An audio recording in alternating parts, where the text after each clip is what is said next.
Welcome into the show, my college fantasy football family and friends. You are listening to watching the CFF Sites Week 5 podcast with me, your host, Joe DeSalvo, and we're going to talk about the Week 5 slate. We're going to run through all of the games as we have up until this point this year, and we're going to talk about some of the issues that are coming up in regards to certain players. Some issues you may have regarding some of your players on your roster, whether or not is it time to cut bait? Is it time to maybe bring some guys on, recalibrate your lineup? What are you thinking right now? And kind of give you some ideas to think about going into this week 5 here, depending on where you're at, right? I mean, some guys are probably in a really good spot, 4-0, maybe 3-1. Not much to do. Maybe you're kind of given your roster just doing some maintenance, right? Maybe you're 2-2, maybe 1-2, feeling a little bit under the gun, a little pressure to get a win this week. And there's some of you guys that are just falling on hard luck, injuries.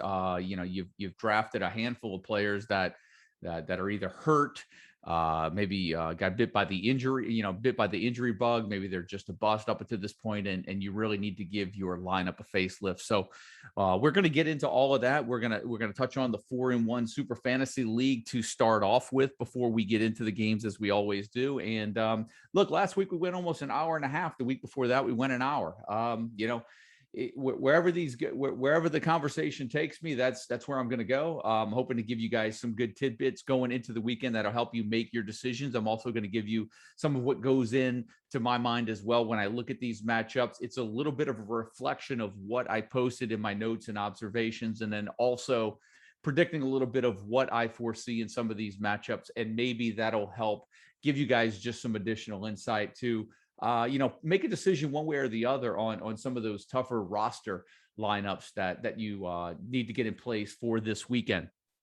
As far as the website going, as far as content, it's business as usual. We're going to have the projections up, if not late tonight, first thing tomorrow morning. We're going to post the top 10 up there as well. I know we actually have the Thursday showdown. Mike has his DFS write-up already up. I have his Friday write-up already. It's ready to go. I've just got to put it up on the site. So expect to see that either late tonight or tomorrow morning as well. And then you guys can dig into the projections. I'll see you on Discord. Send in the emails. Once when I get those projections out, and it's something I ask you guys to do every week, is once when, hold off on some of the roster lineup questions until you see the projections, because more times than not, I'm going to defer to the rankings, to the projections. Now, in cases where guys are close, you need a little bit more insight on my thoughts in regards to the matchup. Shoot in the DMs in the Discord, shoot the email. Be glad to check that out. So that's what we're going to do this week. And that's the content to expect up on the site between now and Friday. Of course, going in through the weekend, we'll have the write-ups. I think we'll have them for all the DFS slates this weekend. So let's start out with the 4-1 in-house Super Fantasy League. And here's the great thing. Starting this week, all 4 leagues are in play. We've got your traditional total points league. We've got the head-to-head, the head-to-head tournament that started last week with 80 teams. We went ahead. We were in the tail end of the first halves tournament, which is going to wrap up. It's in the semifinal this week, and then we actually start the eliminator this week. So let's start out on top. Total points. Where do we stand after 4 weeks? Number 1, let me make sure I have this right. First of all, let's start off with this. Who's the guys that really excelled in week 4? The top point earners, top 5 for the week, for week 4. Killer, 2158, had the best week, followed by Rebel Nut, followed by FL Pats, Eric Paulin, and Minnesota Mayhem. Those round out your top 5 for the week and for the year to date. Let's see how we look in the total standings, right? At the top of the total points league after 4 weeks. And of course, Fantrack. Here we go. Fantrack's uploaded. We got it. All right. Shout out to Fantrax. Killer 2158 sitting on top of the leaderboard, followed by PTM 19, who I believe is one of the participants in one of the semifinal participants in the two halves tournament in the first half tournament. Wizzy Will in third, the Jackson 4 in fourth, and Rebel Nut, my man Dennis P. Rebel Nut, they're in fifth right now. That is your top 5 overall point leaders going into week 5. Now, how do we look? How do we stand in the tournament formats? As I mentioned, the two halves tournament, we are in the tail end of the first half tournament. You're looking at a semifinal matchup here of Barker 04 playing Haynes 76. And then the other semifinal matchup, bottom half of the bracket, PTM 19 going up against the Jackson 4. So 2 guys right there in that matchup that are sitting at the top of the table, top of the standings table for total points. And they have a matchup in the semifinals this week. All good luck to all 4 of you guys playing in that tournament. The winners obviously will face off in the final of that first half tournament next week, with the winner of that matchup getting a bye all the way until week 13 to face the winner of the second half tournament, which starts in that should start in week 7, where we'll have the top 80 teams at that point up until. So this is why I say, even if you're knocked out of some of these tournaments, you're looking at the top 80 teams up until week 7 that qualify for the second half tournament. So even if you're out of the tournaments right now, even if you feel that you're too far out of the total points league, hang in there, guys, because you only need to finish in the top 80 to place into that second half tournament. You've only got to be in the top 80 teams, and then it's a refresh. It's a restart for you guys that have started off really bad. In the head-to-head tournament, we kick that off in week 4. We're going into week 5, a slew of matchups there. Way too many teams alive to go into the individual matchups right there. And of course, starting this week, the Eliminator League starts this week, where any owner that has built a team, has built a weekly lineup, has participated in at least 1 week so far through 4 weeks, you're qualified into the Eliminator. There's 123 teams that are going to be starting in that this week. The top 80 are going to advance. Again, slow start, bad start. You've only kept your lineup up 1 time. It doesn't matter. Fresh start right here. The Eliminator starts this week.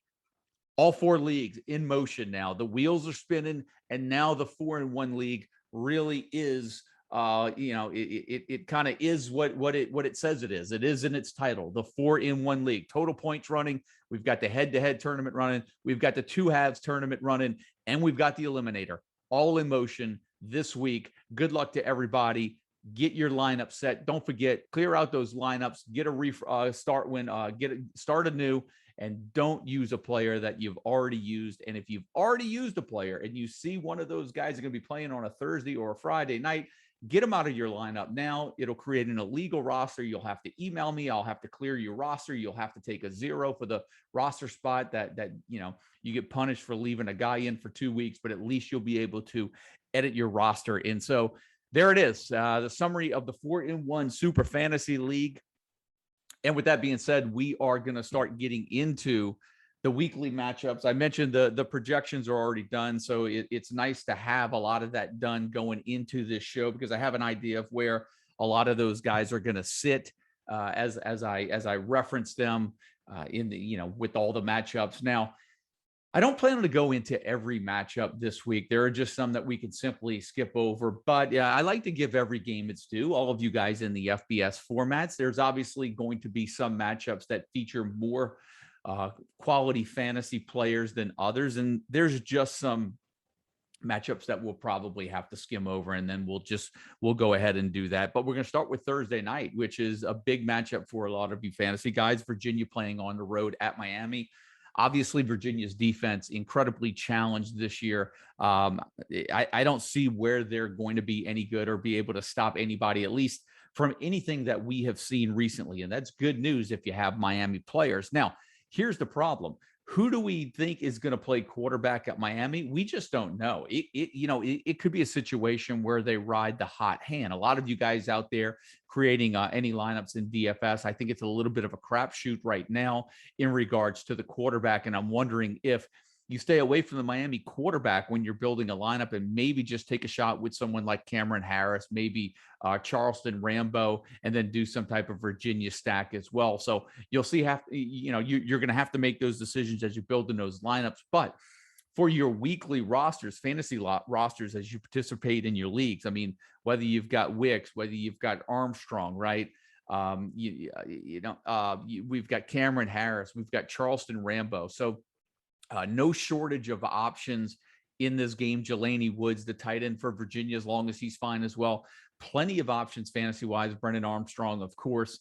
And so you're going to get all of those guys in your roster in a primetime matchup, Thursday only game of the night. And who doesn't like having being able to watch their players on television? And when you're the only Thursday night game, we'll all be locked into that one.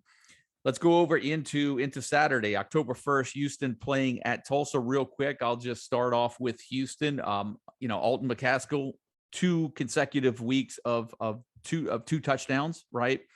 And so, you go into that last week again with McCaskill thinking sweet matchup against Navy. I was under the same impression. I was thinking the same exact thing. He gets 17 carries, 74 yards. And of course, Tayzon Henry was the guy that punched 2 scores into the end zone, vulturing away those touchdowns. And so they'll face Tulsa this week. And the good thing, Tulsa coming off that game against Arkansas State. Couple of notes on Tulsa here. Josh Johnson, the receiver, he's gone over 120 yards in back-to-back games. The big news is the running game. Deneric Prince. I wrote him up in my notes and observations. When I write those, it's either a Saturday night or Sunday. I don't really get a lot of the information. Sometimes a lot of the injury news when guys are banged up, it doesn't really roll in until a Monday or a Tuesday when some of these teams start, getting their practices going. And so it looked like Deneric Prince might have gotten banged up a little bit, which was the reason for his inactivity in that matchup against Arkansas State. He only had 8 carries. I was ready to write him off. It seems like he was banged up. However, do we really know if he's going to be back this week and if he's going to be back to full strength? We still don't know. Shamari Brooks, 22 carries in this game. The Tulsa running game right now scares me a little bit with Watkins, Prince, Brooks. And that was a sweet matchup for Arkansas State. And so now I wonder what will happen when they play Houston this weekend. And so I'm not overly confident in that running game. Maybe you could take a shot with Brooks if we find out that Deneric Prince is a no-go. Iowa playing on the road at Maryland.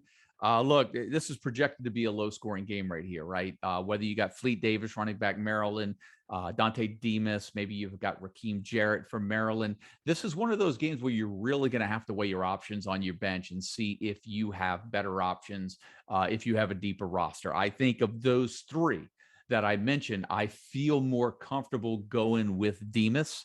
I'm not necessarily sure about Fleet Davis and the run game against that stout Iowa defense. And I do think Jarrett can obviously, he can pop for one at any time, but I like Demas just to be a little bit more, for me, he's just been a little bit more consistent throughout the year. And then obviously for Iowa, Goodwin and obviously the tight end Laporta as well are going to be fantasy options this weekend. BYU going on the road to play Utah State. Now, with Utah State, you've got Devin Tompkins there. He's been one of the best receivers in the country this year. We saw what happens when they kind of step up and played a little bit of a better defense last week. I wouldn't say he was exactly held in check, but he didn't blow up like he had been over the course of the season. He only caught 4 passes for 60 yards. I wouldn't call that great. That was against Boise State. I don't think the matchup is any better this weekend. That matchup was at home against Boise State. This weekend they get another home matchup. It is against BYU. I see BYU Boise defense maybe being a little interchangeable. I think you've got to really hope that Tompkins can pop a big one. All it takes is one catch from him to pop for 50 yards, and then all of a sudden you're probably going to get a 100-yard game from him. But buyer beware. I still think there's a little bit of caution in this matchup for him. Now, over on the BYU side, I know there were a lot of questions coming in. Hey, what about Romney at quarterback? He looked good. He looked better than Hall. I think sometimes we have to really slow down when we see these one week games, because you have to remember Jaron Hall is coming off of 2 games against Utah, and they're coming off. He's coming to Utah and Arizona State. Those are impressive wins for BYU. Romney's coming off of a win here against South Florida. So yeah, he's gonna look good against South Florida, but Jaron Hall's got equity in the bank. He's got equity built up, and I don't see where the job's not his when he comes back from injury. That's for sure. Pitt playing at Georgia Tech. And I mean, how good has been Kenny Pickett and Jordan Addison this year? I mean, that connection, unbelievable. I think they've gone for 6 touchdowns. Addison has a touchdown reception in every game this year. It seems like those 2 guys are going to be must starts again this week. And over on the Georgia Tech side, Jeff Sims, all of a sudden back now, came back in for Yates last week. They had that big win against North Carolina. And so I would think that Sims is going to get the nod this week. Questions coming in about, whether or not some of you all think, Sims is a good waiver addition. And I think he is. I think given Georgia Tech's schedule over the next few weeks, I think that's something that we really need to consider is Sims as one of you, especially if you play in a 2 quarterback league. Long-term is still a little bit of a question, but the immediate future for the Georgia Tech schedule looks pretty promising. And while I mentioned it, let me just go ahead and while I reference this, let me go ahead and mention it. Georgia Tech gets Pitt at home. They go to Duke. They go to Virginia. Over the next 3 games, that really doesn't look too daunting. Of course, you've got to navigate around a bye week right there. At the end of the year, that's when things get a little tough, right? They go to Miami, home against BC, at Notre Dame, home against Georgia. So now would be the time to really jump on Sims if you feel like you need a second quarterback. And, just a little warning here to a lot of you Jahmyr Gibbs owners that are not in keeper leagues. Remember that schedule that I just ran down, particularly at the end of the year. Georgia Tech at Notre Dame and Georgia to close out the year. That doesn't look too good, particularly if you're in a position to make a playoff run at the end of the year. Gibbs might be someone that you want to dangle out. Maybe he has another, a good performance this week, and you start dangling that carrot a little bit for some takers to try to bolster your lineup at the end of the year if you don't want him for that Notre Dame and Georgia matchup, if you anticipate a late season playoff run. Duke playing on the road at North Carolina. Look, there's nothing right here, even though North Carolina is nearly a 3-touchdown favorite. There's nothing here that scares me away from starting Mateo Durant at running back. I think for North Carolina, what we really just want to see is Sam Howell with another big game. We want to see some consistency from Josh Downs. Quite honestly, I'd love to see some consistency at a number 2 receiver. There's just not enough there for me to make me want to start another North Carolina wideout right now. And I'd like to see Ty Chandler get things going again. I think for you Chandler owners, you were teased a little bit by that big performance, but we need to see something else out of him this week. But for a lot of you Sam Howell owners, I know you'll be looking for a big game in this home matchup right here. Memphis playing on the road at Temple.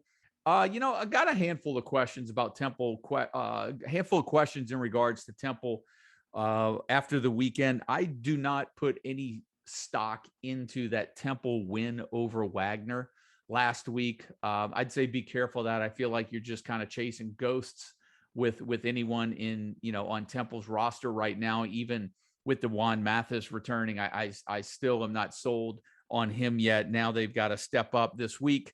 They play at home. They do play Memphis. And I think this is a great weekend for Thomas, right? I think it's a really good weekend.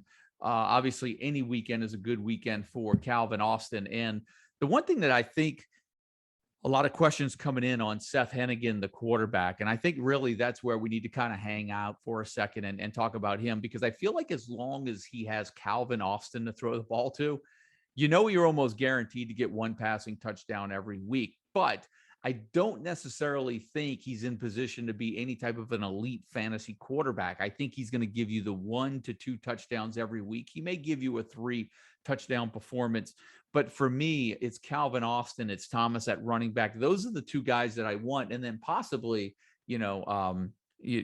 Sean Dykes over at tight end. It's hard to ignore that, particularly for you guys that play in a tight end only league. Tennessee on the road playing at Missouri. Obviously, Tyler Beatty at Missouri is going to be a must start.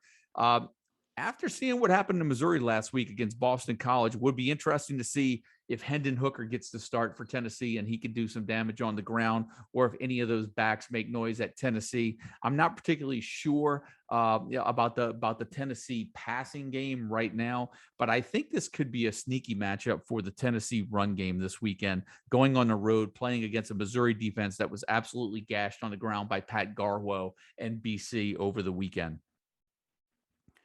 Charlotte playing on the road at Illinois. Obviously, another matchup coming off of last week. Charlotte looked really good against Middle Tennessee. That offense moved the ball up and down the field.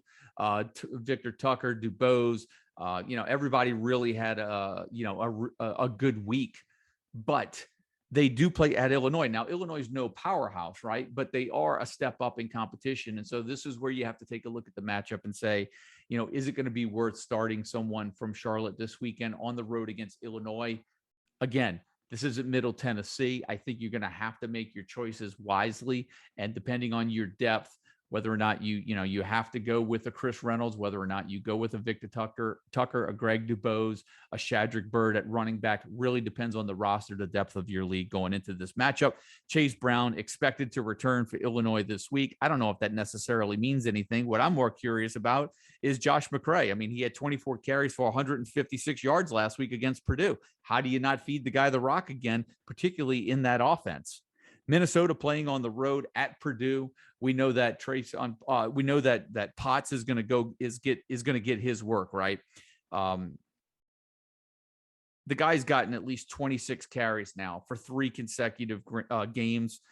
Trey Potts didn't score last week after scoring 5 in the 2 games previous, but you've got to go with him. He is the Minnesota offense. I don't like anyone involved in the Minnesota passing game right now. I'll be very surprised if there are a lot of people still holding on and still holding out hope for Chris Autman-Bell right now. I know if he were on my roster, he'd be long gone. And I think over on the Purdue side, you've got to be optimistic. You've got to be hopeful to get David Bell back this week. I think he will play.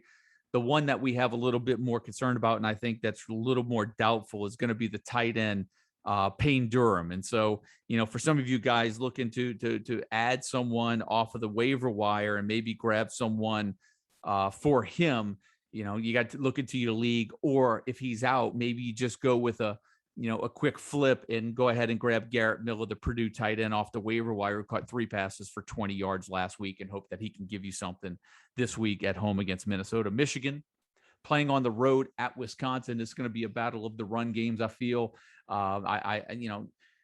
there's no reason to doubt Ches Milisi right now as the running back 1 still with Wisconsin. Wisconsin's going to go as their quarterback goes. That's what this game's going to come down to. Will the quarterback be able to make plays for Wisconsin and really supplement the Wisconsin running game? The same thing for Michigan. That applies as well. Can they get Blake Corum? Can they get Hassan Haskins? Can they get those guys going? Can they do just enough in the passing game to make those guys even more effective in the running game? And I think what we're going to end up seeing here, and I could be wrong, the team that has the better quarterback play is going to end up being the team that has the better running game, which in turn will be the team that ends up winning the game. So really interesting matchup, Wisconsin at Michigan. But I don't know right now how you would sit any of your either Ches Milisi, Blake Corum, or maybe even Hassan Haskins. Those are the 3 guys that definitely should get a lot of start consideration. Arkansas going on the road to play Georgia. I just have to say that this is one of those, it's first of all, great weekend of football in the SEC. And we're getting them at 3 different time windows, it's going to be absolutely just a great day to watch football, particularly SEC football this weekend.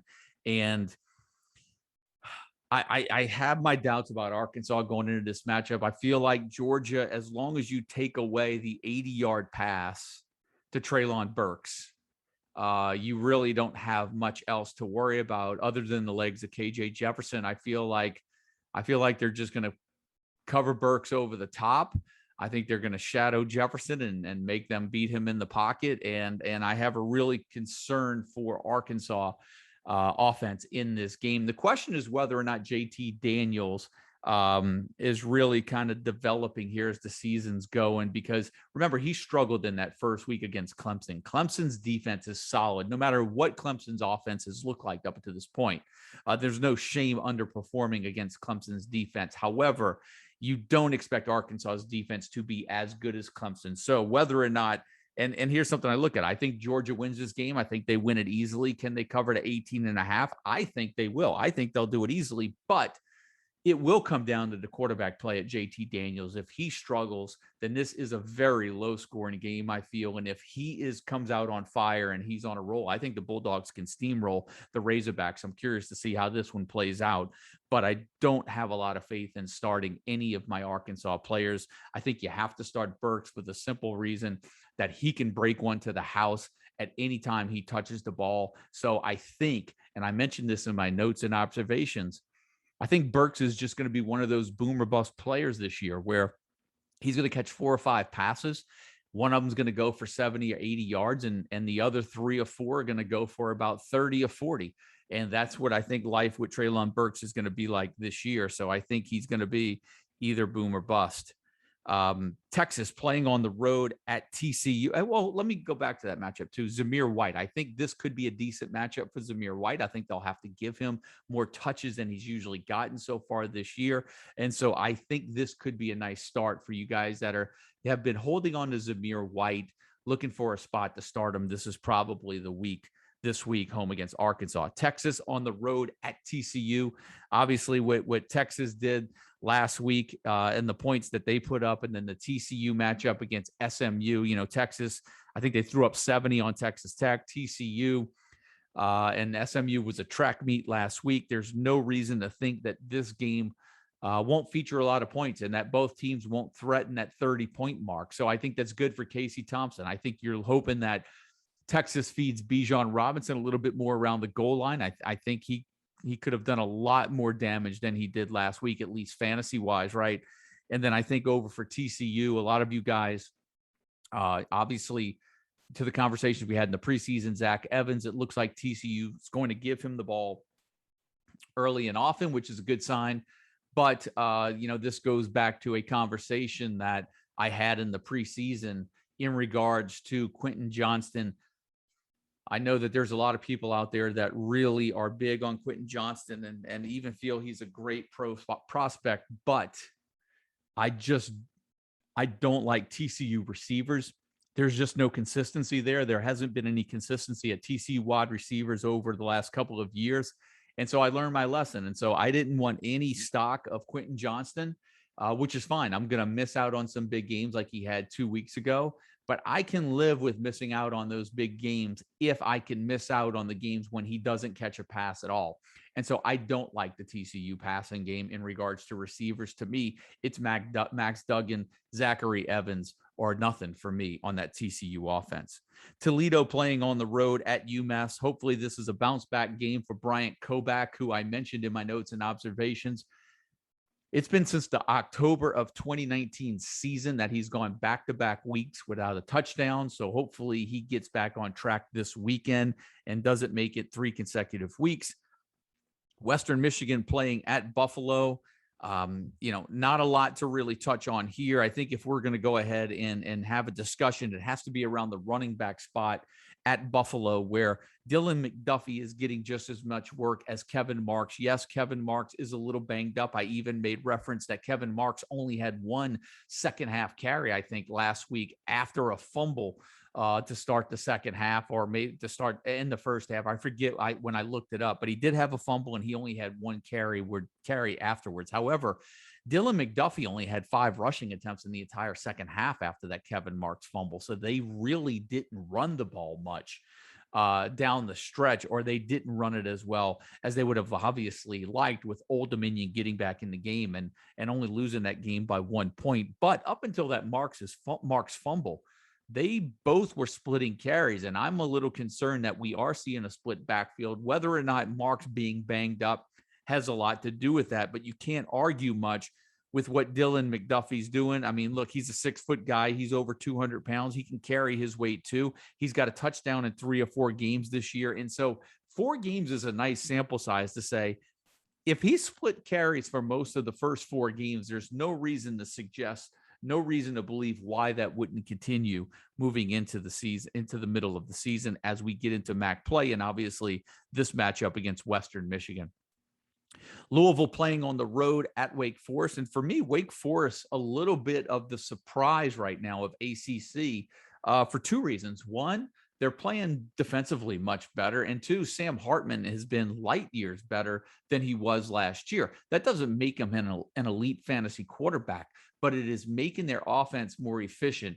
And Wake Forest looked really good last week. And so that's, you're looking at a matchup now where you have Cunningham at quarterback for Louisville. He has scored 2 rushing touchdowns for 3 consecutive weeks.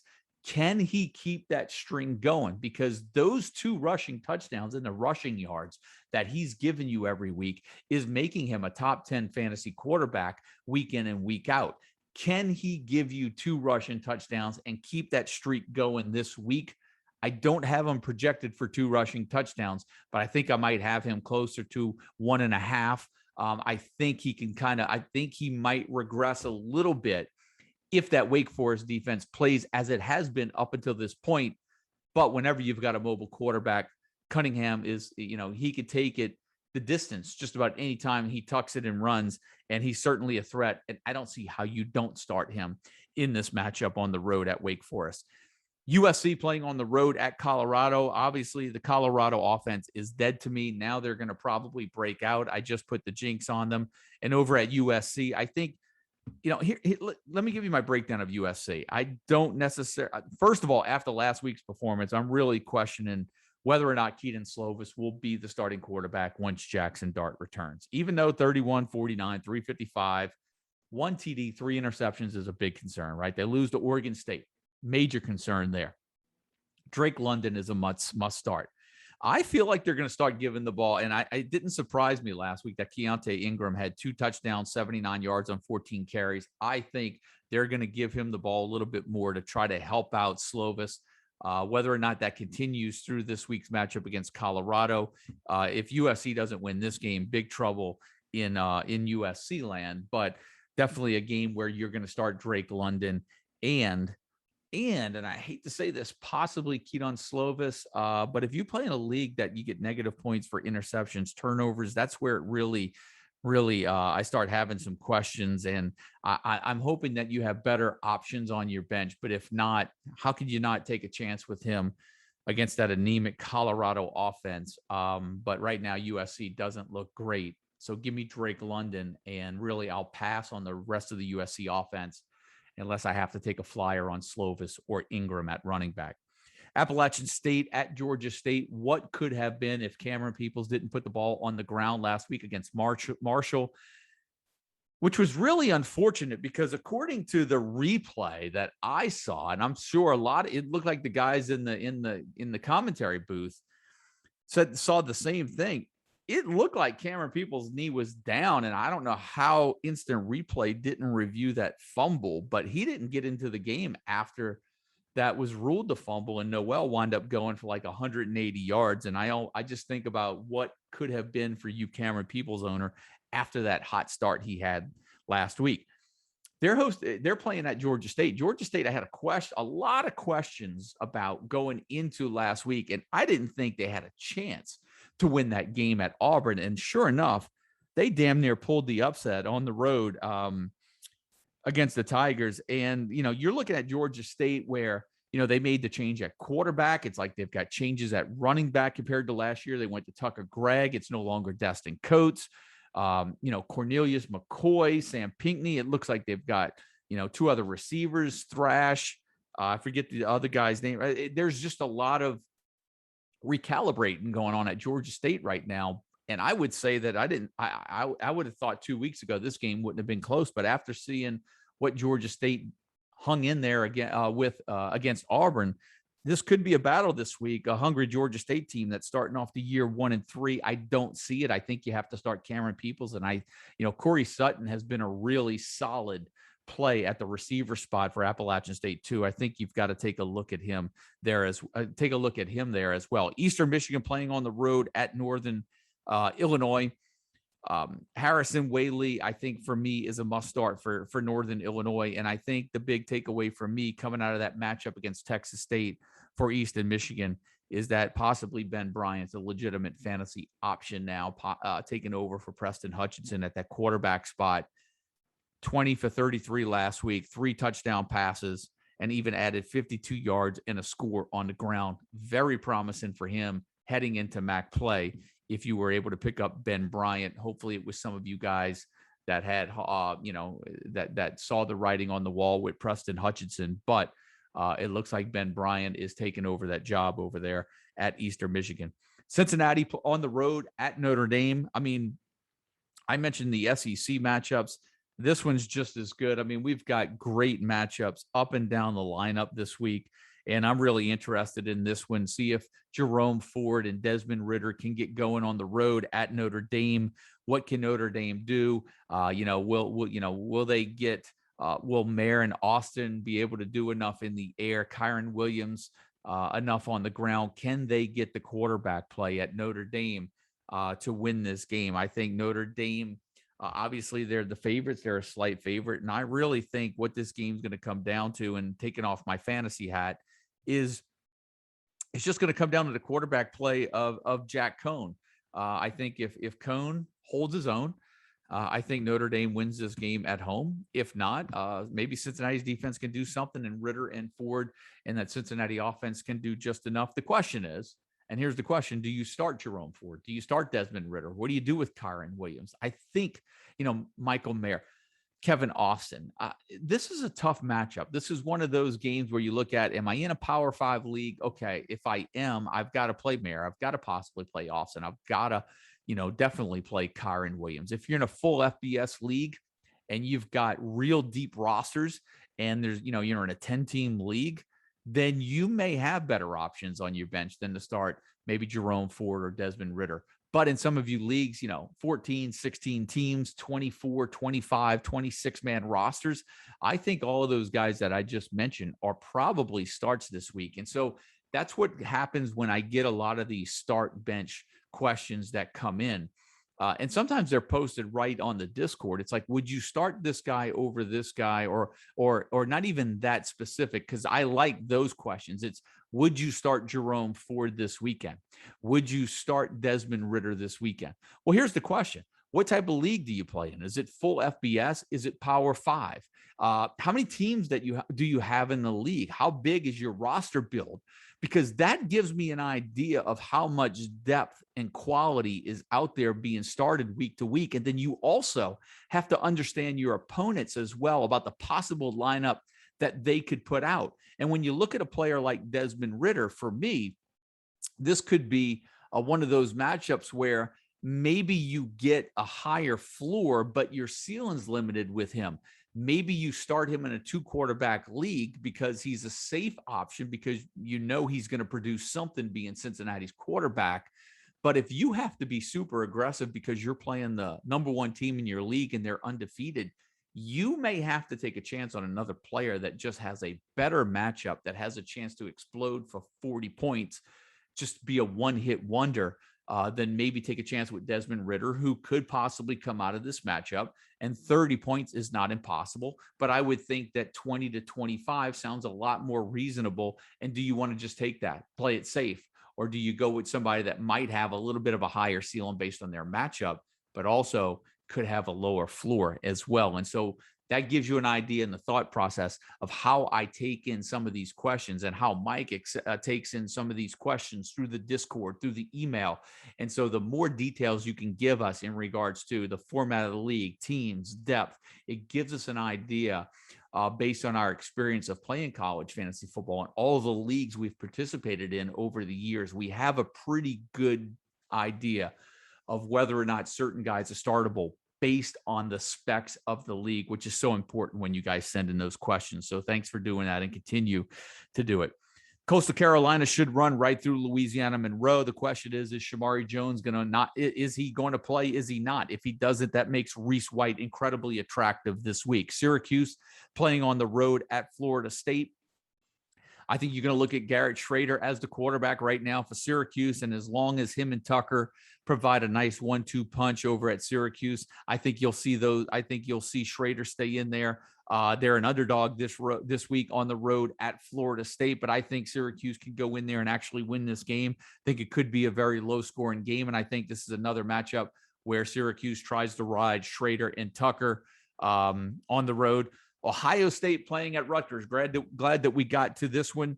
That Rutgers defense is a little tougher than I think what some people think. It didn't surprise me that they limited Michigan's opportunities on the ground last week. Rutgers has been very solid against the run. I'll be curious to see what they do against Ohio State and Trey Henderson this weekend. But I still like Ohio State. And I still think if they start CJ Stroud and he's the starter, I still think you have to start him. A lot of questions coming in for Chris Olave. I still think you have to ride him. Garrett Wilson as well, obviously a start for Ohio State. Texas Tech playing on the road at West Virginia. A start now for Henry Colomby. Remember, Tyler Shugg's going to be out for a while. Good home matchup for Letty Brown here for the Mountaineers. Oklahoma on the road at Kansas State. And, I was talking with Mike this week. Oklahoma is, I just don't want any part of the Oklahoma offense right now. I don't even love Spencer Rattler. I've been saying that now for 2 years. I think if I had to take one player from the Oklahoma roster right now, I would take Spencer Rattler. But I just don't want any part of the receivers. I don't want any part of the offense. They spread it around too much. And for me, it's a pass for me for the Oklahoma offense, particularly this week. They're playing on the road at Kansas State. Kansas State hasn't been great, but Kansas State's at home. They have a style that could kind of stymie and slow down and get Oklahoma's offense out of rhythm. And don't forget, last year, Kansas State went into Oklahoma and upset the Sooners. So this is a team that knows how to play the Sooners based on the results of last year. Ohio playing on the road at Akron. Let's see what goes on with the Ohio running backs this week between O'Shawn Allison and Demontre Tuggle. Bowling Green on the road at Kent State. If Kent State needed a get-right game, maybe this one's it. When I look at Kent State, they lost last week at Maryland. They got Jay-Sean Polk back, and I think, Bowling Green had that win against Minnesota, which I want to say is impressive. It is impressive for them. More so of a disappointment if you're a Minnesota fan. I can't imagine what it felt like being a backer of Minnesota and then losing that game. But look, here you go. Kent State get right game against Bowling Green. Is it a get right game? Bowling Green with 2 wins already on the year. Let's see if Dustin Crum and that passing game can get going against Bowling Green. I think we have Crum. I have Crum projected as the number 10 quarterback this week. So this is, for me, this is more of a make or break week for Crum. And I don't mean make a break for the long term of fantasy value and fantasy relevancy, but they're, based on where you drafted Crum, you probably were thinking that you were going to get some really elite game from him, some 30-point games this year. And I think this is one of those matchups where you have to be thinking if that Crum is going to come out this year and start being a little bit more of a consistent and show himself consistently, this probably has to be the matchup where he gets going. And I think this matchup could determine the long-term fate and fantasy potential of Crum, not necessarily on rosters, but how high of a ceiling he has for the rest of the season. Central Michigan playing on the road at Miami of Ohio. Lou Nichols, give me Jack Sorensen, the receiver for Miami. Other than that, probably a pass on a lot of other places. Maybe Ja'Cory Sullivan for Central Michigan. Pimpleton may be an option for you guys as well. Oregon playing on the road at Stanford. I don't know if Austin Jones is going to be back, but I still don't trust that Stanford running game enough to really have a running back in that system no matter what. And let's see if that Oregon offense can get things on track with Brown at quarterback, Verdell at running back. I'm really expecting for Verdell to feed Verdell this week and see if he can get going. Troy on the road at South Carolina. And for me, this is a game to see whether or not Kevin Harris can really do anything for you guys. I just sent out a couple of emails earlier today, and a couple of them had to do with Kevin Harris. And here's something that I'll warn you guys. We're getting into the best part, or really the best part remaining, of the South Carolina schedule. And give me a second to reference this, but South Carolina over, the course of the next 3 weeks, home to Troy, at Tennessee, home against Vanderbilt. I think if you're holding on to Kevin Harris and you're using him for these 3 weeks, you have to, one, hope that he produces. Number two, I think you need him, if you're not going to drop him and you can trade him, you need him to produce at some point in the next 3 games, and maybe dangle him as some sort of trade bait to another owner in your league to try to bolster your roster, because this is the stretch for South Carolina. And I can't see where I would want Kevin Harris on my roster down the stretch. At Texas A&M, then following a bye, they play Florida. They go on the road to Missouri, which is the best matchup of the whole second half of the season after the Vanderbilt game. And then they close with Auburn and Clemson in the semifinal and final weeks of your playoffs. And so I don't see where he's going to be a start in those weeks, at least not from what I've seen so far. So I think if you're holding on to Harris, you need him to maybe have a big game, maybe this week, maybe against Tennessee, maybe against Vanderbilt, some point in the next 3 weeks. And then you trade his ass, get him off the roster, use him as trade bait, try to get his stock up. Hopefully he gets his stock up these 3 weeks. And then I don't think you're going to be using him at the end of the year. That's just my prediction on that right there. Ole Miss playing at Alabama, 2:30 game, another one of those SEC games I was talking about. Points should be aplenty. I have no problem starting the usual suspects in this matchup. I have no problem with starting Drummond. I have no problem with starting Mingo. No problem starting Corral, Young, Mechie, Williams. I think if there's an Alabama player that you've been starting all year, you start him in this matchup, because I don't see how either team is not going to score at least 4 touchdowns in this matchup. And I think this really could be fun. I wish this game was at Ole Miss, because I really would probably pick the Rebels. I'm really curious to see where this goes. I just think Matt Corral and that offense is going to be really tough for Alabama to stop, who historically have really had problems with mobile quarterbacks, and Corral can do just enough in that offense. And I think this one's going to be really fun. Fantasy aside, I just don't know if I'm going to be wanting to do anything else for the 3 hours after the kickoff of that game. Tulane going on a road to play at East Carolina. I've got Michael Pratt high up in the rankings. I expressed my concern on the show last week that I thought UAB could be a little bit of a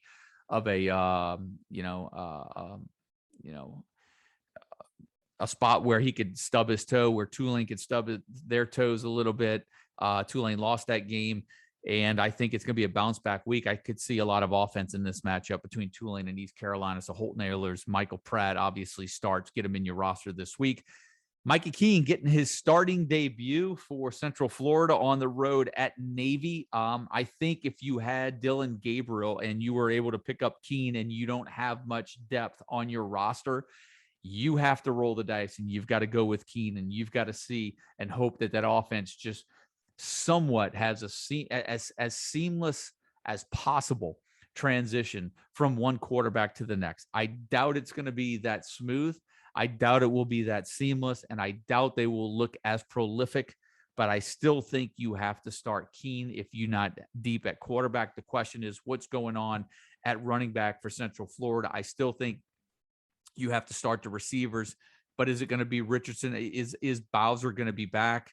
That's the concern. Remember, in that matchup against Louisville, Richardson only had 9. Johnny Richardson's only had 9 carries, but he went for 100 yards.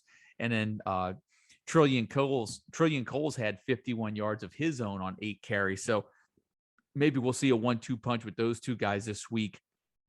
This would be one of those matchups where if you needed to roll the dice and Bowser's out, one of those two players would be where, one of your sleeper picks would be. Nothing on the Navy side for me to be concerned about, or that I would even entertain. Nevada on the road at Boise State. It looks like Heleni's getting a little bit more involved in the offense. I'm still not sold on that yet. We're 4 games in, and I'm still having doubts. He wouldn't be on my roster at this point, but look, I have him on a best ball roster that I cannot make any in-season moves. I'm hoping to see some more productivity out of Helene. I'm just not feeling overly optimistic about that. Nevada, if you have tight end Cole Turner or wide receiver Romeo Dobbs, you have to feel a little bit better, even though this is a tough matchup at Boise State, because the season-ending injury to Elijah Cooks should open up a few more targets for those two guys as they get some other folks involved as well, with maybe Stovall and Horton as well. But I do think it opens up some more targets for Turner and Dobbs. Florida Atlantic hosting Florida International. And you've got Devontae Price for Florida International. I think this is a matchup where you go with him this week against that Florida Atlantic defense that didn't look good last week. And I think they got run all over by Air Force. And I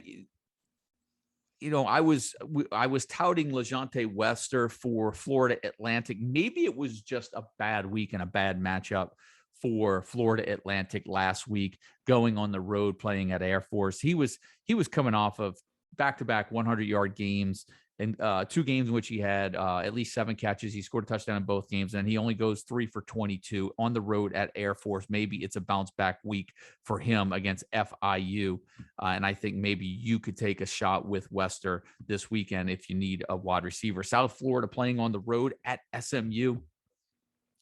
We know what we're going to get from that SMU offense. The one thing that one player that I feel could be a sneaky play this week, and it's hard to say that because we're talking South Florida, is Jaron Mangum had 26 carries for 86 yards and 2 touchdowns in that loss to BYU last week. He's scored at least 2 touchdowns now in 3 consecutive games against Florida, Florida AMU, and A&M and BYU. So he has scored at least 2 touchdowns in all 3 of those matchups. There's no reason to think that he cannot do some damage on the ground against SMU.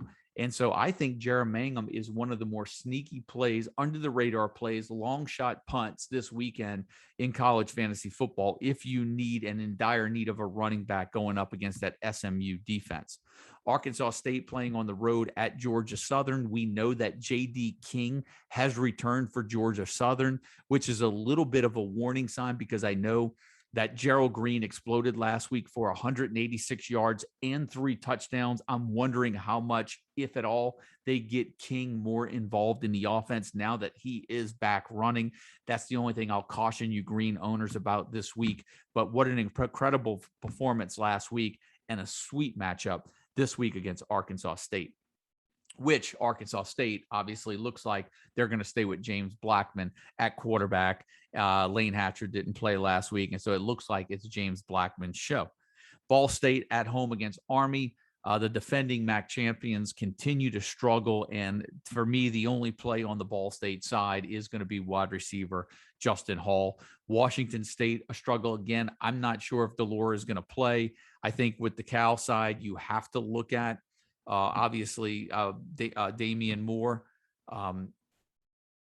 He's hit a touchdown in 3 of the first 4 games, 18 carries last week in that loss at Washington. I think he's going to get the ball often in this matchup against Washington State. I do think that Chase Garbers and Cal passing attack could be a little bit of a sleeper play if you needed some long shots as well. North Carolina State playing at home against Louisiana Tech. A lot of questions coming in for Emeka Emezie this week for NC State after having 14 receptions last week against Clemson. Here's my thoughts. Be careful. I think that was a matchup situation. I think what you're going to get is a North Carolina State team that relies and falls back on who they really are, and that's going to be running the ball with Zonovan Knight and Ricky Person. They're welcoming in a Louisiana Tech defense that isn't very good.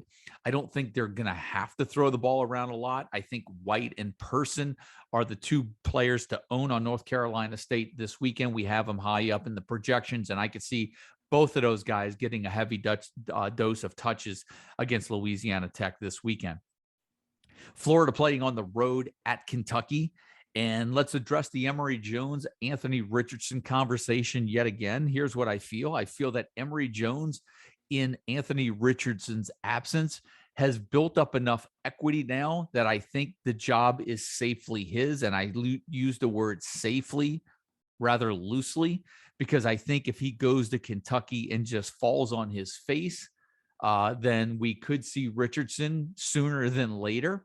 But the injury to Richardson and the start that Emory Jones had against Alabama, and then the follow-up start against Tennessee, it looks like Mullen has done some things with the offense over the last 2 weeks to really help out Jones. It's not so many downfield reads as I was seeing in the first couple of weeks of the season. They started incorporating the tight ends a little bit more. They started to throw the ball a little bit more safer routes, giving him easier reads. And Jones looks like a better quarterback over the last 2 games than he did over the first 2 games. And the last 2 games, they played tougher opponents than the first 2. So I'm really curious to see how this plays out and whether or not, and here's the big question that we're faced with going into the weekend. Now that Emory Jones seems to have a little bit of a burst of confidence, a little bit of a confidence level that has been raised, will we really see Anthony Richardson in? Does Mullen want to create that distraction for Jones right now? That's what I'm more curious to see, because if we get in a situation where Richardson comes in as he was over the first couple of games, we're back to the spot where it's not going to be worth starting either guy. I think the best thing that could happen is maybe Mullen says, hey, look, Jones has some confidence going. Let's keep that going. Let's keep Richardson on the side. We don't need to take a chance on him getting hurt again. Maybe we'll use him here or there. If we can get a game out of hand, we'll give him some time. And maybe that does good for Jones's confidence. And quite honestly, that's what I'm kind of hoping that plays out. Remember, I drafted Emory Jones, but I also have Anthony Richardson in 3 of my 5 best ball leagues. So for me, I'd rather one quarterback be on the field than both. I'd rather take 25, 26 points from Emory Jones as one of my best ball quarterbacks every week than have him have 20 points, Anthony Richardson run up 15, and then neither guy get used in my best ball lineup. So I've got my eyeballs on that Florida game this weekend to see how Anthony Richardson see how or if Anthony Richardson gets used in this matchup. UTSA at home against UNLV. Sincere McCormick, Zachary Franklin, definitely must starts in this matchup for the Roadrunners. Southern Miss playing at Rice. I mentioned last week that the tight end for Rice, they were going to use him in the run game, and I mentioned that he was the number 1 tight end going into week 4. Obviously, one of the ones that I got right, Jordan Myers. I didn't predict he'd get 26 carries last week. But, man, he finished with 160 yards, 4 touchdowns. He added 4 catches for 48 yards. Remember, and here's something that I'll say in regards to matchup. You're not going to get that every week from this guy. They played Texas Southern. There are no more Texas Southerns on Rice's schedule moving forward. But if they are going to give him carries in a feature role, and he's able to pick up 10 to 12 carries every week, possibly give you a touchdown and add 3 to 4 catches every week, then you're possibly looking at the top tight end in the FBS at the end of the year for fantasy points if he's going to get rushing touchdowns, carries, and receptions in that offense. Even though Rice isn't going to be that good, he's going to do enough to pass, and that's good enough to start a tight end in a league that doesn't require a tight end at a receiver spot. Kansas playing on the road at Iowa State. I mentioned this in my notes and observations as well. The one thing that I was concerned about at the beginning of the year was whether or not Iowa State was going to be bounced out of contention sooner than later. And here's my concern. My concern with that was if Iowa State falls out of contention early, I don't know if we see another Breece Hall 26, 30 carry game for the rest of his career at Iowa State, because let's be honest, he's probably gone after this year. But Iowa State's not out of the race yet. It is just 1 loss, but they've lost 2 games already. Their overall record isn't good. They don't look good, and it's not encouraging. I'm not optimistic about them winning every other game in the Big 12 and winning out. And I fear for Breece Hall owners that one more loss and we may start seeing a little bit of a decrease in Breece Hall's volume as we get into the middle of the year and late into the season. Baylor playing on the road at Oklahoma State. Oklahoma State got Tay Martin back last week. Jaylen Warren, they're going to ride him as running back one. Great job if you were able to go out on the waiver wire and pick him up a couple of weeks ago, because they're certainly riding him. And it looks like it's going to be Spencer Sanders, Tay Martin, and Jaylen Warren. That's the three that you want to get. Obviously, it looks like that replaces the hold Spencer Sanders, Chuba Hubbard, and I've drawn a blank on the receiver that they had last year. But the Oklahoma State's always good for the receiver, running back, and quarterback as long as they have that identified. And looks like we've got that at Oklahoma State now with the return of Tay Martin at receiver. Texas A&M will host Mississippi State. A little concerned if you have Will Rogers.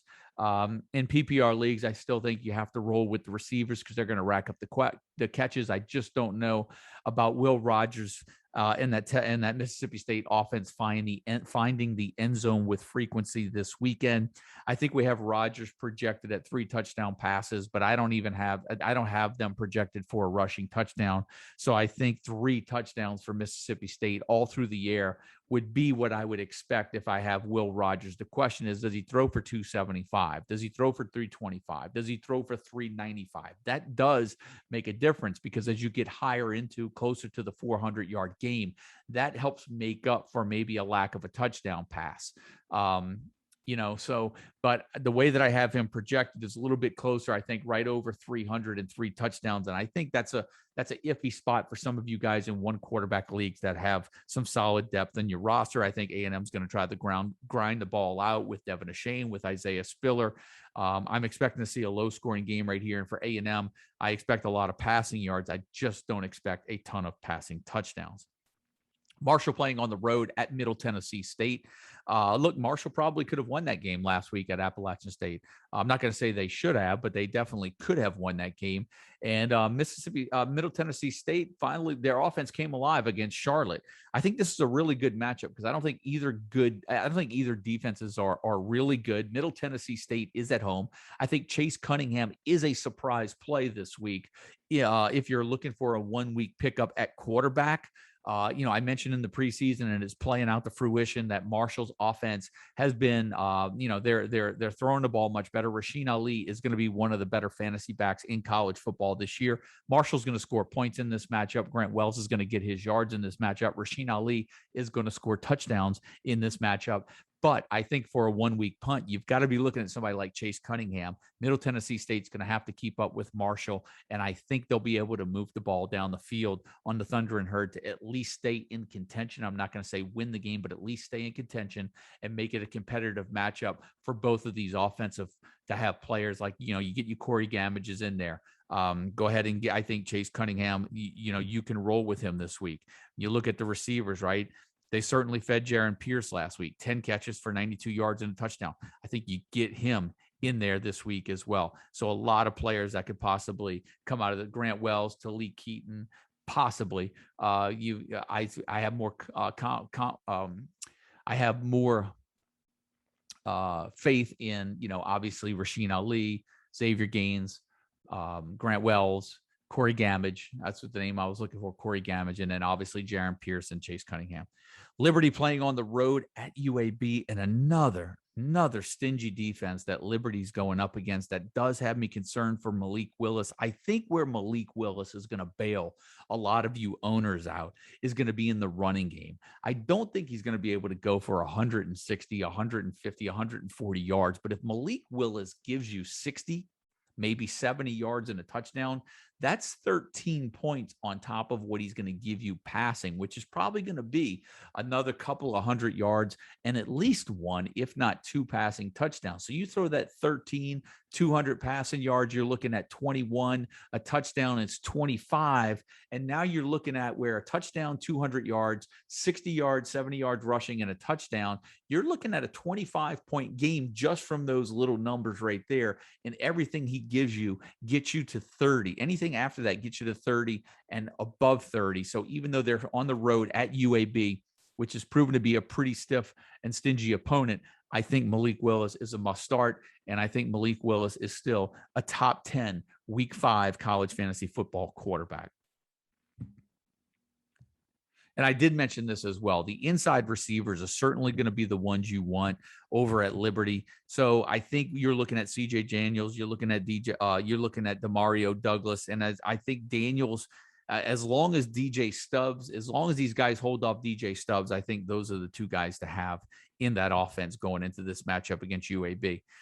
Boston College going on the road to play Clemson, and boy, I mean, I have to tell you, that last week's game, DJ Ogunleye, they, in my opinion, that the change, there has to be a change at quarterback for Clemson. It's just not working with him at quarterback. It looks like he's expecting to take a sack and there's nobody in the pocket with him.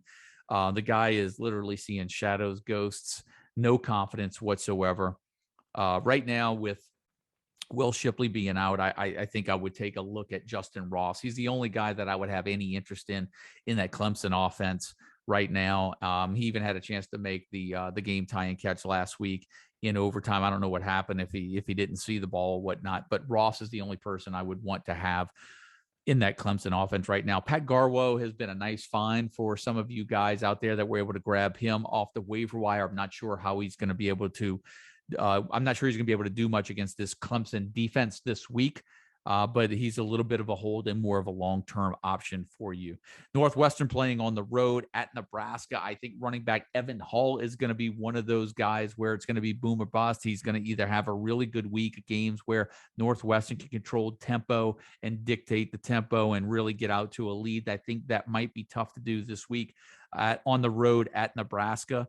But who knows? I mean, it is Nebraska, and Nebraska hasn't proven to be much anyway. And so the consistency really here is not here for me, but I think you do have to start Adrian Martinez and the receiver Turi in this matchup against Northwestern. Western Kentucky playing on the road at Michigan State. And look, obviously Kenneth Walker, I think you've got some targets in there in the Michigan State passing game as well. I think if you have Bailey Zappi, I don't know how you sit him. They're going to sling it around, and there's a chance that they're still going to score 3 garbage touchdowns, and he's going to get over 300 yards passing. And if you can live with that, and you don't need to be aggressive this week, and you want to play a conservative, I do think you start Zappi. I don't know how Western Kentucky, I don't know how they get shut out. I don't think they will. Can they win this game? I actually think they're going to have a harder time in this game than they did last week. I just think Michigan State's a little bit more physical than Indiana, and this game's on the road, not at home. So I think if Western Kentucky is going to get pushed around at all this year, this is going to be the one matchup where that could possibly happen. But it's hard to sit Zappi, particularly in a 2-quarterback league, after what we saw last week, what he did against Indiana. And speaking of the Hoosiers, they go to Penn State. And obviously, Noah Cain was a little banged up going into last week. We should see him back for Penn State. And then obviously you're going to start Sean Clifford. You're going to go ahead and start Jahan Dotson. The question is, what's going on over at Indiana, right? Because we know that DJ Matthews is out for the year. What happened last week in the game was that when DJ Matthews went out, Ty Freifogel slid back inside and played that inside receiver spot. What happened then? Freifogel went on and caught 10 passes for 98 yards. I think you're going to see an increase in targets for Freifogel if they continue to leave him in that inside spot. And I think that increases maybe some more targets for Hendershot as well. So it'll be interesting to see if Freifogel, when you look at his numbers over the course of the year, he caught 5 passes in the opener against Iowa, 5 against Idaho. He only caught a single pass against Cincinnati. I'm wondering if they're going to make that move to the inside permanent for him. We'll see an increase in targets, and maybe you get 6 to 10 catches a week from Freifogel from this point moving forward. Louisiana Lafayette playing at South Alabama. First of all, Louisiana Lafayette's run game isn't what we thought it was going to be. South Alabama's offense hasn't looked as good as I thought it was going to be with Major Applewhite. I think, South Alabama's 3-0. They really haven't beaten anybody. I don't know if I feel comfortable going with anyone other than Jalen Tolbert, maybe Kareem Walker. But I have my concerns on whether or not he's going to be able to do anything on the ground this week against Louisiana Lafayette. Connecticut playing on the road at Vanderbilt. I went on air 2 weeks ago, 3 weeks ago, and said that Connecticut was so bad I didn't think that they would score more than 5 touchdowns against FBS opponents for the rest of the year. Then they fired Randy Edsall. They do look like a different offense. They are playing with a little bit more confidence, or I should say a lot more confidence than they were at the beginning of the year. This Connecticut team is much better than they were in the first 2 weeks of the season. I don't think they're going to go into Vanderbilt and beat the Commodores. And as a matter of fact, if you're looking for a really sneaky play this week, I love giving out the sneaky plays. I think you really have to take a look. I think you really have to take a hard look at Rocco Griffin this week. He went over 100 yards in the matchup against Stanford 2 weeks ago. Last week, Vanderbilt played Georgia. He only had 8 carries for 7 yards. You can wipe the slate clean. I think Rocco Griffin could be a nice 1-week punt you got for you guys. Pick him up if you're at the running back spot in this matchup against Connecticut. Washington playing on the road at Oregon State. Oregon State coming off that road win against USC. Scored 45 points. They seem like a different offense ever since Chance Nolan took over at quarterback. He's thrown 2, 3, and 4 touchdowns. He's thrown 9 touchdowns in the last 3 games. BJ Baylor is running the ball incredibly well. Can they keep that up? Last week was the first week of the first game of the year that BJ Baylor didn't actually score a touchdown, but the Beavers are scoring points, and it'll be interesting in this matchup against Washington, who I said at the beginning of the year that Washington offense looked really vanilla, and they needed to change some things up. And all of a sudden now, when you look at Washington, they do look a little better. I mean, when you look at Dylan Morris's numbers after the first week of the season, that game against Montana, yeah, they lost at Michigan and they look bad. He threw for 293. He went for 374. He threw for 234 last week against Cal. He's thrown 5 touchdown passes in the last 2 games. They've had some playmakers emerge. They've lost Cade Otton. You've got just Jalen McMillan, who went for 10 catches 2 weeks ago. He caught another touchdown going back-to-back week with scores. I'm seeing lives out of Washington's offense. Sean McGrew has 2 touchdowns in each of the past 2 games.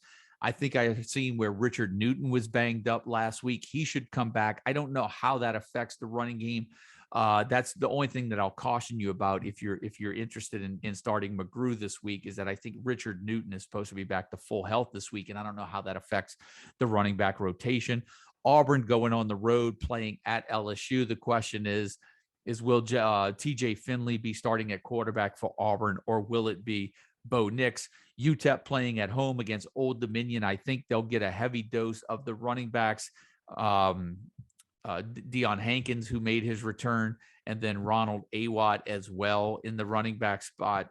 But I think the one player that I would love to have, and I've got him ranked near the top 10 this week, is Jacob Cowing, the wide receiver of UTEP. I mentioned him and Zachary Franklin, 2 under the radar fantasy plays. Cowing has gone for over 100 yards in 3 of 4 games this year. He has scored in all 4 games. The only game he did not go over 100 yards was when they played Bethune-Cookman, and quite honestly, it's because they didn't need him. But he's played New Mexico State, on the road at Boise State and New Mexico, and has gone over 110 yards and scored a touchdown in each of those matchups. And I think he possibly gets 100 yards and a touchdown again in this matchup against Old Dominion.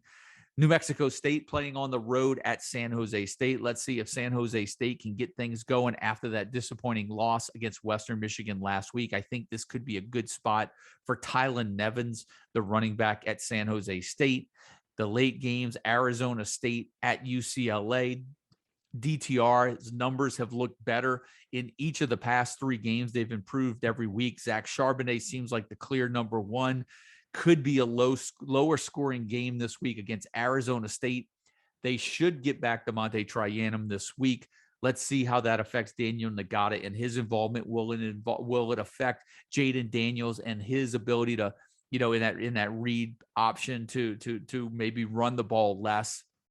Still prefer Rashad White. I still think you got to start DTR. I still think you've got to start Kyle Phillips. And then from there, I think that's when it starts. And you got to start Zach Charbonnet. And that from there is when you got to weigh out your options. And then, of course, late night, Fresno State playing at Hawaii. You've got Calvin Turner is a must start for Hawaii. And then obviously you've got Jake Haener Jalen Cropper, other folks as well. You've got Ronnie Rivers, who's a factor to do it out the backfield, both rushing and receiver. I think you've got to give him consideration to start. Kenrick Wheatfall, Josh Kelly. So with the way that Jake Hayner is obviously playing, you've got to go ahead and load up on some of those Fresno State assets. I mean, Jalen Cropper had a 4-touchdown game last week, but the touchdowns seem to be spread around a lot more leading up to that matchup. So the question is, can Cropper repeat a performance like that, or will they spread it around? But I think as long as you have Fresno State assets on your roster and you're weak at wide receiver or thin, you've got to even get guys in like Wheatfall and Kelly into your lineup and then go ahead and go from there, because that Fresno State offense has been so good. So that's it, guys. That does it. That takes us through the week 5 slate. Again, another long show, but we've got through it all, gave you some more thoughts and possibly, hopefully gave you a little bit more of what I'm thinking, what I'm seeing, and my perspective a little bit on some of these players in some of these matchups. I know it's a long show. I know it's a lot of matchups to get through, but there's someone out there that's watching, someone out there that's listening to this podcast that has one of those guys, that has a Jacob Cowing, that has one of these guys that I'm mentioning in one of these obscure matchups. And so a lot of Power 5 only leagues out but there's a lot of full FBS leagues out there as well. A lot of you guys playing DFS. And, now that we know the slates and all the games up there, hopefully any information or anything that I discussed on this week's show helped out in the lineups. And if not, shoot me an email. That's what the email's for. That's what the DM for is in Discord. Make sure you get in there, check out the team pages, check out the team news on game day, injury news as well. You get a lot in that Discord, a lot of interaction with the community. Thank you guys for all the participation that you do, the information that you find and relay it into the CFF sites Discord. Cannot thank you guys enough, but I also cannot stress the feedback that we have gotten about how much that has really improved the website this year, not only from an interaction standpoint, but just from the information, the availability of college fantasy football information, which is always tough to find. And so the CFF site Discord is the place to be for college fantasy football information. And if you're not in, reach out, find a way to get in there and get yourself a membership and get on in. So that's going to do it for week 5, guys. When I talk to you guys next week, a lot of these matchups going to be in the books. Our notes and observations are going to be interesting after, with a lot of big matchups. There's some other big matchups too that are going to be coming up in week 6 as well. But everything should be uploaded into the site, this podcast show and all the other projections and whatnot. Everything should be uploaded to the CFF site no later than Thursday morning. I'm on it tonight. It is Wednesday night, late evening, and I'll probably be burning the midnight oil to get everything up and going. So that's going to do it for this week's show. Thanks again for tuning in, for watching. My name is Joe DeSalvo, the voice of the CFF site. Good luck this week, guys. I'll see you in week 6.